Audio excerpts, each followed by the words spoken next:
Hello বন্ধুগণ, আমি সাধনা। নতুন একটা ঝাঁকানাকা রেসিপিতে তোমাদের সবাইকে স্বাগত জানাই। আজকে আমি তোমাদের সাথে শেয়ার করব লাউয়ের খোসা বাটা। লাউয়ের খোসা ফেলে না দিয়ে এইভাবে যদি বাটা করে রান্না করা যায়, গরম গরম ভাতের সাথে মাছ মাংস কোনো কিছুর প্রয়োজন হবে না। এই লাউয়ের খোসা বাটা দিয়েই এক থালা ভাত অনায়াসেই খাওয়া হয়ে যাবে। দারুণ টেস্টি খেতে হয়। তো তার জন্য দেখো, এখানে আমি একটা কচি কচি লাউ নিয়েছি। লাউটাকে এইভাবে লম্বা করে কেটে নিতে হবে। আমার মা সবসময় বলে লাউ কাটার সময় নাকি এইভাবে লম্বা করে কেটে নিতে হয়। তো প্রথমে লাউটাকে লম্বা করে কেটে নিয়েছি, তারপরে লাউয়ের খোসাটাকে ঠিক এইরকম করে একটু মোটা মোটা করে কেটে নিতে হবে। মানে এমনভাবে কাটতে হবে যাতে এই খোসার মধ্যে একটু শ্বাস লেগে থাকে। ঠিক সেই রকম করে খোসাগুলোকে একটু কেটে নিতে হবে। তো পুরো লাউয়ের যে খোসাটা আছে সেটাকে এইভাবে আমি একটু শ্বাস রেখে রেখে কেটে নিয়েছি, তাহলে খেতে দারুণ টেস্টি হবে। তারপরে দেখো, সমস্ত খোসাগুলো যখন কাটা হয়ে যাবে, খুব ভালো করে জল দিয়ে ধুয়ে পরিষ্কার করে নিতে হবে। তারপরে এই খোসাগুলোকে একটু ছোট ছোট পিস করে কেটে নেব। তো একটা ছুরি দিয়ে দেখো, খুব সুন্দর করে একদম ঝাঁকানাকা ঝাঁকানাকা করে এইভাবে ছোট্ট ছোট্ট পিস করে কেটে নিতে হবে। তো কাটতে কাটতে তোমাদের কাছে একটাই রিকোয়েস্ট করব, আজকের রেসিপিটি ভালো লাগলে প্লিজ একটা লাইক করে দিও, বেশি বেশি করে বন্ধু বান্ধবদের সঙ্গে শেয়ার করে দেওয়ার অনুরোধ রইল। নতুন বন্ধু হয়ে থাকলে অবশ্যই চ্যানেলটিকে সাবস্ক্রাইব করে দেওয়ার অনুরোধ রইল। সমস্ত লাউয়ের খোসাগুলোকে এইভাবে আমি ছোট ছোট পিস করে কেটে নিয়েছি। তারপরে দেখো, চলে আসলাম কড়াইয়ের কাছে। তো গ্যাসের ফ্লেমটা অন করে দিয়ে এখানে একটা কড়াই বসিয়ে দিয়েছি, আর কড়াইটা যখন গরম হয়ে গেছে 1 কাপ পরিমাণে জল দিয়ে দিলাম। জলের মধ্যে সামান্য একটু লবণ দিয়ে দিলাম। তারপরে কেটে রাখা লাউয়ের পিসগুলোকে কড়াইতে দিয়ে দিতে হবে।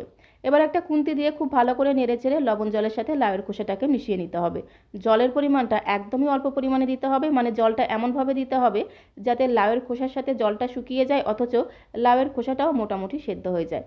তো খুব ভালো করে লাউয়ের খোসাটাকে লবণ জলের সাথে মিশিয়ে নিয়ে ঢাকনাটা বন্ধ করে 2 থেকে 3 মিনিট সময় ধরে এই লাউয়ের খোসাটাকে একটু সেদ্ধ করে নিতে হবে।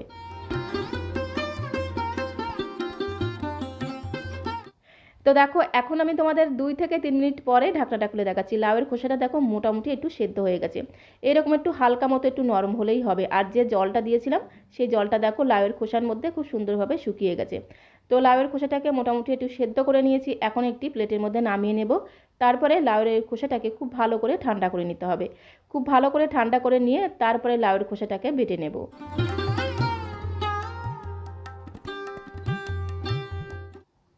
তো এদিকে লাউয়ের খোসাটাকে পুরোপুরি ঠান্ডা করে নিয়েছি। এবার একটা মিক্সিং জারের মধ্যে দিয়ে লাউয়ের খোসাটাকে আমি বেটে নিচ্ছি। তোমরা চাইলে কিন্তু শিলের মধ্যে দিয়েও লাউয়ের খোসাটাকে একদম মিহি করে বেটে নিতে পারো, তাতে কোনো সমস্যা নেই। তো দেখো, সমস্ত লাউয়ের খোসাটা আমি মিক্সিং জারের মধ্যে দিয়ে দিলাম। এবারে আমি এর মধ্যে দিচ্ছি 4টে কাঁচা পাকা লঙ্কা। ঝালের পরিমাণটা তোমরা যে যেমন ঝাল খেতে পছন্দ করো সে অনুসারে এখানে ঝাল দিয়ে দেবে। আর বেশ অনেকগুলো রসুনের কোয়া দিয়ে দিলাম। একটু রসুনের পরিমাণটা বেশি দিলে খেতে দারুণ লাগবে। একটা মিডিয়াম সাইজের পেঁয়াজকে এইভাবে একটু ছোট ছোট টুকরো করে কেটে দিয়ে দিলাম। তারপরে সামান্য পরিমাণে জল দিয়ে খুব সুন্দর করে একটা পেস্ট আমি তৈরি করে নেব। তো দেখো, লাউয়ের খোসাটাকে খুব ভালো করে এইভাবে পেস্ট করে নিয়েছি। এখন একটা বোলের মধ্যে ঢেলে নেব। তো বন্ধুগণ, লাউ কাটার পরে অনেকেই কিন্তু লাউয়ের খোসাটাকে ফেলে দেয়। ফেলে না দিয়ে লাউয়ের খোসাটাকে একদম ঝিরিমিরি ঝিরিমিরি করে কুচিয়ে একটু শুকনো লঙ্কা, কালো জিরে, রসুন ফোড়ন দিয়ে ভাজা খেতেও কিন্তু দারুণ লাগে।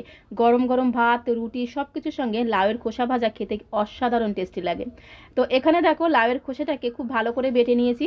এখন রান্নাটা করে নিতে হবে, তার জন্য চলে আসলাম কড়াইয়ের কাছে। এইদিকে গ্যাসের ফ্লেমটা অন করে দিয়ে একটা কড়াই বসিয়ে দিয়েছি, আর কড়াইটা গরম হয়ে গেলে দিয়ে দিলাম 2 থেকে 3 চামচের মতো সর্ষের তেল। লাউয়ের এই খোসা বাটাটা অবশ্যই সর্ষের তেলে রান্না করতে হবে, তবেই কিন্তু খেতে দারুণ টেস্ট হবে। 2টো শুকনো লঙ্কা ফোড়ন দিলাম। লঙ্কা দুটোকে একটু এইরকম লাল লাল করে ভেজে নিতে হবে, তাহলে ফ্লেভারটাও দারুণ হবে, খেতেও অসাধারণ টেস্টি হবে। 1/2 চামচের মতো দিয়ে দিলাম কালো জিরে ফোড়ন। ফোড়নটাকে একটু ভালো করে ভেজে নিয়ে তারপরে লাউয়ের খোসা বাটাটা কড়াইতে দিয়ে দিতে হবে। তারপরে খুন্তি দিয়ে খুব সুন্দর করে একদম ঘোটানাটা করে, মানে নেড়ে চেড়ে মিশিয়ে নিতে হবে।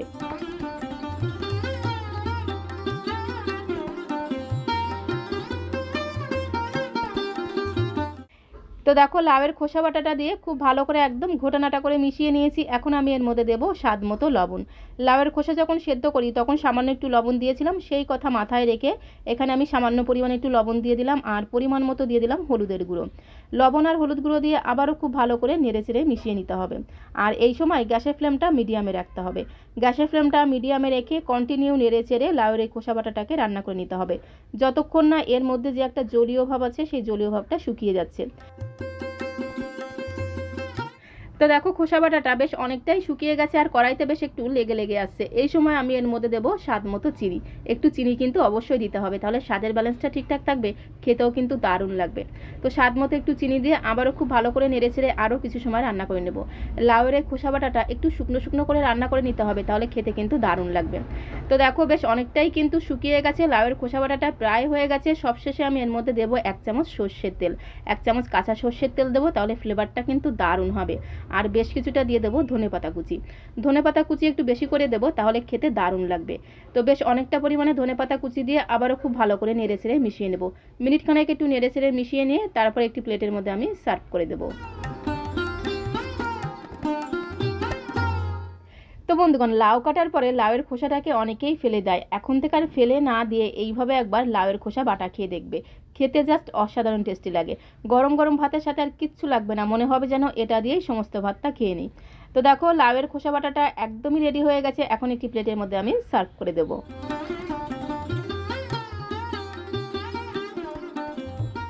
তো বন্ধুগণ, আজকের এই লাউয়ের খোসা বাটা রেসিপিটা তোমাদের কাছে কেমন লাগলো কমেন্ট বক্সে অবশ্যই লিখে জানিও। ভালো লাগলে প্লিজ একটা লাইক করে দিও।